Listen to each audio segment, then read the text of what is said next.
Programang ito ay hatid sa inyo ng walang gamot ang kamatayan, may lunas ang karamdaman. Ray Herbal Food Supplement. Dito ka tatagal.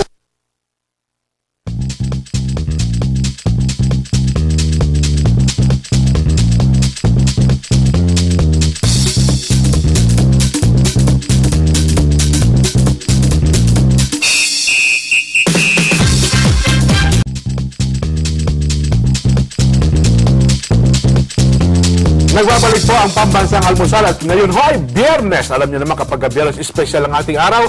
Kaya special din po mga taong ating makakasama. Sa pangunguna po yan ni Kuya Ray Herrera, ang may-ari po ng Ray Herbal. At siyempre si Marvin Arceo at Cecilia Arceo na gumaling matapos na sila po'y gumamit at nagpapatuloy pong gumagamit ng REH o ito pong Ray Herrera Herbal Product. Kare, bumati muna kayo. Magandang umaga po sa inyo. Magandang umaga po sa lahat ng manonood at sa lahat ng mga sumusubaybay sa Pambansang Almusal. Ngayon po, narito po kaming muli upang kayo anyayahan na subukan po nyo. Walang mawawala kung subukan nyo, gaya ng mag-inang to, sila po'y magbibigay ng konting testimony. Ayun. At siyempre, yung inyong pinakabunso at pinakamagandang anak. Si Ayan, Nini. babati raw si Nini sa lahat ng taga San Miguel, Bulacan. Ayan. Hi lang lang. Ha! Ganun lang yun eh. Paano ba yung punta sa Bulacan, Kuya Jen? Hello. Kaya mo natin mga partner. Ayan. At syempre, sabi na ni Sir Ray, kasama natin ngayon, si Marvin Arceo. Isa po siya doon sa mga gumamit nitong Ray Herbal, ano? At good morning sa iyo, Marvin. Good morning din po. Ayan. Lapit mo lang po yung mic. Good morning din po. Ayan. Marvin, paano mo ba na-discover yung Ray Herbal? Actually, mama ko po, saka papa ko po na-discover ng Ray Herbal. Tapos, kasi nasa hospital po ako noon. Okay. Wala, hindi ko na alam nangyayari sa akin. Tapos, sila yung papa ko, nag-refer sa papa ko, tapos pinuntahan nila. Ano ba yung sakit mo, Marvin? Sabi ng doktor, TB meningitis daw po eh. TB meningitis, ano? Opo.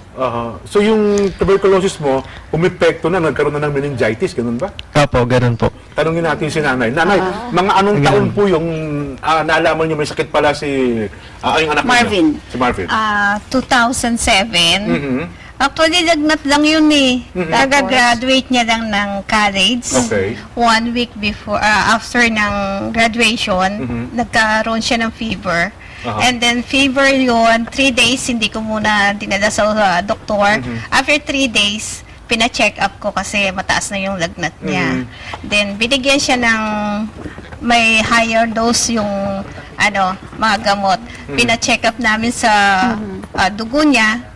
Negative naman sa kanyang typhoid or dengue. So, negative naman. So, binigyan lang siya ng doktor ng mga gamot. After a week, dire-diretso na kami sa hospital kasi nanghina na siya, talagang wala na. Sabi ng doktor, one of the sign ng meningitis is hindi niya yung maggalaw yung kanyang neck. Hindi siya makatungo. So, pagdating sa hospital, akay-akay pa namin. Emergency kaagad kami, sabi nung doktora, emergency na yan. Pagpasok niya sa emergency, paglabas niya, that's madaling araw na dinabas ng emergency. Paglabas niya, wala na siyang memory and everything. Talagang grabe, ang bilis talaga pala, no? So, parang, di ba pag sabi ng meningitis, parang epekto sa ulo na kagad? Yes, sir. Sa ulo. Actually, wala na siyang kilala. Hindi niya na kami kilala, hindi na siya makapagsalita. And parang baby na ako. Yeah. So, parang gulay na siya? Gulay na. Wala na. Tapos, tinatanong namin kung gusto siyang kumain or whatever. Wala. Ganun lang siya. Ano po pinahin ng doktor sa inyo? Dahil sa pangyayari, parang hopeless case. Yeah, hopeless case na kami noon. But, chine-check nila ng husto kung ano nga ba yung cause. Still, hindi rin ma-explain sa amin ng doktor bakit nagkaganon. But ang ini-insist nila is meningitis. Pero sabi ko, bakit hindi natatanggal yung fever niya? Sabi niya, hindi. Kasi nga, yun nga, umapekto na sa brain niya. So, lahat ng medical test niya, ginawa yung lumbar test niya and everything, yung sa brain niya, CT scan, lahat. So sabi niya, meningitis pa rin, sabi niya ganon. So sabi ko, anong chance? Opo.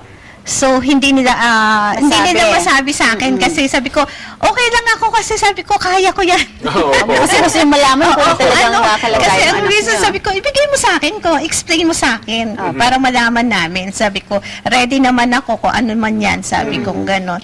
So, kaibigan namin isang doktora, internist, so mabait naman siya. Sabi niya, ikaw, ganyan na nga yung anak mo, ano pa rin? Nakangiti ka pa rin. Sabi ko, sino po ba magkukod sa anak ko kundi ako din? Well, sabi siyempre po, deep inside, alam nyo namang malungkot. Talagang mahirap. Kung hindi nyo na ipinakita. Kayo, magpapanggap na lamang na matapang ng pagkakataon niyo. Oo, syempre. Kasi anak ko yun Pinag-uusapan yun. Anak ko na yun.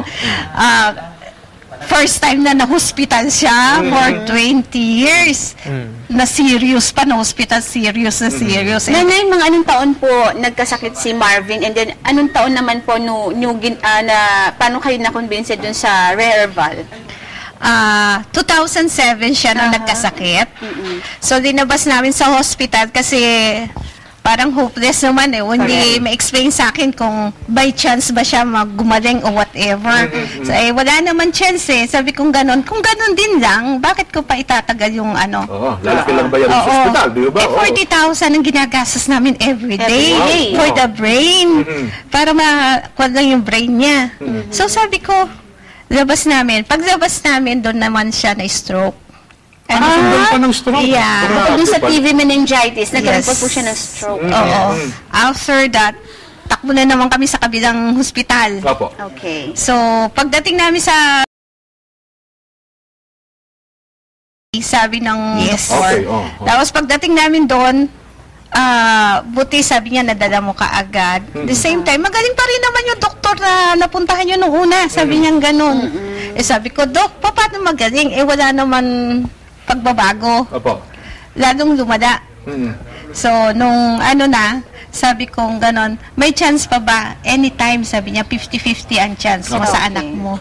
Dok, sabi ko ganon. Sabi ko, ganon talaga ka, yan? Sabi, oo. Sabi niya ganon. So, pero that time po, hindi na kayo ng anak niyo. As in talagang parang sanggol na uli siya. Yes, sir. Talaga, grabe. Anytime na gusto niyang magkalat, nagkakalat siya. Pinapaliguan ko siya ng sinusubuan. Talagang wala siyang kilala. Mga ilang araw pa po ang pagitan nung say talaga sabi niyo 50-50 cases na at pagkatapos na-introduce sa inyo itong Reherval? Nung hopeless na kami, sabi ko sa asawa ko, we do everything for him. Siguro naman, hindi na natin, kumbaga, hindi na tayo masusumbatan. Tama. Because we do everything for him. Ginawa na namin lahat na nagkautang-utang na tayo sa sakit na yan. So, kailangan, ayoko na. Pa-Diyos na lang natin. Ayun. So, Lord, suko na ako. Bahala ka na. Kung kukunin mo yung anak ko, kunin mo na. Pero pagbabalik mo sa akin, gusto ko buhay, normal siya. Okay. And that's the time, nung pumunta kami dyan, sabi ng husband ko, last na to ma, sabi niya ganon, puntahan natin. Sabi ko, ano na naman yan? Antayin na natin pinuntahan. Ano po sabi ng mister niya, puntahan nyo yung... Kasi maganda yung punto na yun. Sino nag-introduce sa kanya at nung sinabi ng mister niya na, puntahan natin. Sino yung nagsabi na yun? Ako, yung husband ko mahilig mag-research. Okay. I see. And then yung isang kasamahan niya sa trabaho, uminom na to. Na-try na niya. Okay. Na-try niya na. So sabi niya, Mar, subukan mo. Nakita ko na yan na-research ko na yan, sabi niya ganon. So, nagpa-schedule siya, tumawag siya sa office ng King Herbal. So, that's time, yung kapatid ni Kari, si Kari ito yung nakausap niya, napag-appointment kami sa kanila. So, nung pumunta kami doon, sabi nga sa akin ni Kalito, hindi ka naniniwala, no? Sungit mo, sabi niya. Siyempre, normal po yun, di ba? Sabi ko, anak ko, pinag-uusapan kasi. Sabi ko gano'n. So, gusto ko maging klaro. Kung Saka naman, dalawang doktor na nakausap nyo naman, di ba? Tapos bigla ka pupunta sa herbal. Ano ba yan? Siyempre, gano'n talaga ang tendency. Saka galing na ako sa ibang herbal na doktor. So, madami na kaming pinuntahan. At mahilig kami sa herbal. Medyo paikliin natin yung kwento nyo. Medyo kapuntahan ng... Opo. Yung King's Herbal po ang tinake ni Marvin. Yeah. Yes. Then yung ininom mo na siya, ano yung naramdaman mo? May pagbabago ba? Sa una hindi ko pa nalalasahan yung ano. At syempre ano yan, gradual yung process ng nung Ray Herbal. Tapos yun, dun ko lang na ito pala yung iniinom ko, Ray Herbal pala. Ano na parang hindi mo siya Hindi ko alam na Ray Herbal pala yung iniinom ko. Kasi wala siyang memory. Kasi wala akong memory Paano ko pala pinapainom? Siyempre, paano yung ginagawa ninyo? 1 bottle a day yung pinapainom ko na. Bakit na? Ito po 1 litro. Parang tubig na lang niya yan.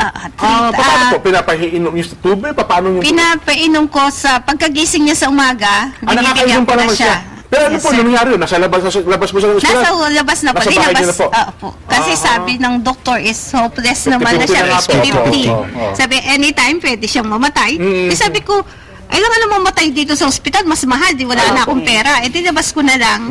Ilang araw po, mula nung nagsimulang uminom siya ng herbal at naramdaman ninyo ng King's Ray Herbal na ito, nagkaroon ng pagbabago sa anak ninyo? 1 week lang po. Isang linggo? After 1 week na Grabe. pag-inom na binigay namin yan, nakatayo siya for the first time ng solo niya. Ay, see. At bumaba pa ako ng hagdan. Bababa siya na hagdanan. Kumakain kami sa baba. May breakfast sila. Breakfast kami. Biglang umakyat yung yung daughter ko. Oo. Nagsisigaw, Mama, si Kuya! Sabi ang gano'n. Grabe, no? Nakatayo pa baba. Takbuhan kami. Kasi yung hagdanan namin medyo mataas. Takot kami kasi baka first time hindi nakakatayo tapos biglang Biglang tatayo. tumayo, oo. So that's the time na sabi ko talagang maganda. Sabi kong ganon. Paano kayo nag-conclude na baka sabihin yung, uy, baka sa ibang gamot, bakit kayo nag-conclude na, uy, Yung epekto Ray ito Herbal. ng King's Ray Herbal? Kasi siya lang yung pinainom ko sa yung gamot na binigay ng doktor. After 2 weeks, tinanggal ko yung ibang binigay ng doktor. Tama. Antidepression na binigay sa kanya. Kasi yung antidepression niya, every time na binibigay ko sa kanya, para sang talagang lantang gulay siya. Marvin, kumusta naman ng iyong ilang buwan, taon ka na bang umiinom ng King's Herbal? 6 years. 6 years. 6 years? Tuloy-tuloy. 7 years. So, up to 7 now, years. tuloy-tuloy na. Up to now, umiinom pa rin ako. Maintenance ko na. Wala na akong ibang gamot na diinom. Di ba yung iba, maintenance. Pero yan ang maintenance ko na. Last na lang King's po, Herbal. ma'am, nanay, nung ipinasuri niyo siya sa doktor, siyempre, para ho malaman natin yung epekto. Siyempre, ipapasuri niyo sa doktor, ba't nagkaganito anak ko? Ano sabi ng doktor? Hindi makapaniwala yung doktor kasi buhay pa Nagulat siya. sa akin. Nagulat sa akin. After 1 month, nag-gain siya ng weight. Lumabas kami ng hospital is 90. 10 pounds kaagad ang tinaas. Kasi Sasabihin po siyempre ng doktor, ano ginawa ninyo? Ano po sabi ninyo? Nay? Noong una kasi, hindi ko pa masabi sa doktor kasi nga, Siyempre po. hindi pa niniwala. Oo. Pero nung nakita niya, nung una, sabi ko, Dok, binawasan ko yung gamot niya. Huwag mo nang pabawasan kung gusto mong mabuhay yung anak ko. Bago mo naman. So sabi ko, okay, sabi kong ganon. Pero nung bumalik kami after 2 months ulit, Dok, wala na siyang gamot. Lahat yun tinanggal ko. Sabi niya ganon. Sigurado ka? Opo. Sabi So ko, ano po ganon. nangyari sa kanyang TB at saka sa kanyang meningitis? Ngayon po, normal na normal yung anak ko. Gwapong-gwapo. Kung ako po naging babae, niligawan ko yung anak ninyo, nanay. At normal na rin yung kanyang yung eyesight like, niya. Pwede niyo pong examinin kung ano gusto niyong tanong. Nagtatrabaho na ba si Marvin ngayon? Dito po sa Ray Herbal po. Ayun. Talaga po. Distributor At po. saka ako. siyempre, ikaw ang matibay na patotoo. Ikaw ang saksi Tama. buhay kung ano naging epekto Oo sa nga iyo. po. May mga doctors record ka pa ba? Medical certificate records kung ano talaga nangyari sa iyo? Opo, meron po. Yun ang patunay, ano? Opo. Yun ang maging... Karay, last na lamang po. Anong ginawa ng Ray Herbal? Bakit naging ganito kagwapo ngayon? Kasi Hindi, gwapo na siya dati ko, Jen. Tapos may kasi po ganito gumapo yan. ulit. Kaya hindi po pa ang slogan ng aming walang gamot ang kamatayan. Tama po. Hindi ba? Sabi ko, walang gamot ang kamatayan, pero may lunas ang karamdaman. Ayun. Karamdaman lang po yun Kaya lahat ng may karamdaman, huwag kayong mag-atubili na subukan ng King's Herbal. At ito po, matibay na patotoo at marami pa pong susunod. Gaya ng ang gusto ko nga pong nilalabanan yung wala ng lunas ito naman, kung hindi tinanggihan sa ospital at ito meron pa sinabing pag-asa, hindi iinom ng herbal Tama po, tama. paano nga inom ng herbal yan? Puro doktor. Sabi ko nga, kung hindi naubos ang pera nitong mag-inan to, at sinabi ng doktor na wala ng pag-asa, hindi to Alam mo, iinom ng herbal. Ayun. Pero siyempre po, kumbaga sa atin, sa isang mga dokumento, kare, di ba, at least may record na nagpapatunay na ang herbal, itong King's Ray Herbal. Opo, kaya bago, masosye naman po tayo at dala po ang lahat ng Mga medical medical record records. sapagkat maraming nonolo na mga may karunungan dyan. Sapagkat ang amin po ay pagbibigay alam sa lahat na bagamat food supplement no therapeutic claim na sinasabi kung nakakatulong, wala pong masama. Ayan. Karay, nako, hindi lang naman ito. Marami pang pamahalaga. Opo, kaya nga sabi ko, ang palagi kong slogan, walang gamot ang kamatayan, may lunas ang karamdaman, King's Herbal. Ayan. Opo. Nanay, Ayan, maraming po baka salamat may- sa inyo. Magandang salamat po. Baka meron pa kayong gusto sabihin? May gusto kayong pasalamatan? Salamat kasi unang-una sa Panginoon, salamat. And then, syempre, sa King's Herbal, nakatulong na malaki sa amin. Ayan. Yan. Marvin? Salamat kay Lord. Siyempre, pinagaling niya ako dahil dito sa Ray Herbal, gumaling ako. Naging kasangkapan. Naging kasangkapan. kasangkapan. Yan ang binigay niya sa akin. Tapos naging business pa namin. So, nakakatulong talaga sa Hindi ka lang pamilya gumaling, ko. pati sa kabuhayan. Pati sa kabuhayan. Double purpose. Double Kaya purpose. saan po kayo pwedeng puntahan at tawagan ng Tawagan. ating mga kababayan? Yan po, makikita po nyo sa ating screen at kung kayo may ibang katanungan, pwede po kayo na tumawag dyan at sa buong impormasyon. At sinasabi ko nga po sa inyo na lahat ng walang pag-asa, bibigyan natin ng pag-asa sapagkat iba po ang karunungan sa kaalaman. Ang karunungan at ang kaalaman, yung pong tinatawag na karunungan sa kanila yon. Yung kaalaman at karanasan sa akin po yon sapagkat pinagmamalaki ko po sa buong mundo na ang Abanyong Lingkod hindi nga nakatapos, pero eto, yung mga walang pag-asa po ay nabibigyan ko ng pag-asa sapagkat nagmula rin po ako sa ganyang kalagayan na tinaningan ako ng doktor noon, ngayon heto ko na nakakatulong pa sa iba't ibang mga tao. Ayan, At very may well said. magandang Ito ang bunso ko. Si Nini. Isipin nyo, ang Si edad Nini ko, na napakaputi. ang edad ko po 70, may anak pa akong 5 taon. Isipin po nyo yan. Maraming po salamat, Ayan. Ate Eden. Yes, thank you so much, Sir Ray Herrera, Mrs. Cecil Arceo, and Marvin Arceo.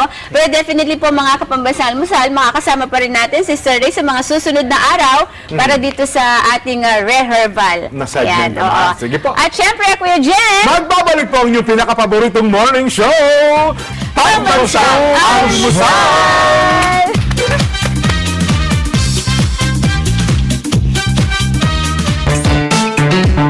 Ako po ay na-stroke. May cystic adenoid carcinoma. Isang uri po ng sakit sa bituka ng electrolithiasis. Yung kalahati ng katawan ko hindi ko na igagalaw. Nakapaglalaro na po ako ng basketball ngayon. Yung pagtulog ko, unti-unti yung umiilan. Bigla po akong lumakas, parang naramdaman ko na para pong walang nangyari sa akin. Walang gamot ang kamatayan, may lunas ang karamdaman, Ray Herbal Food Supplement, dito ka, tatagal. Ang programang ito ay inihatid sa inyo ng Walang gamot ang kamatayan, may lunas ang karamdaman, Ray Herbal Food Supplement, dito ka.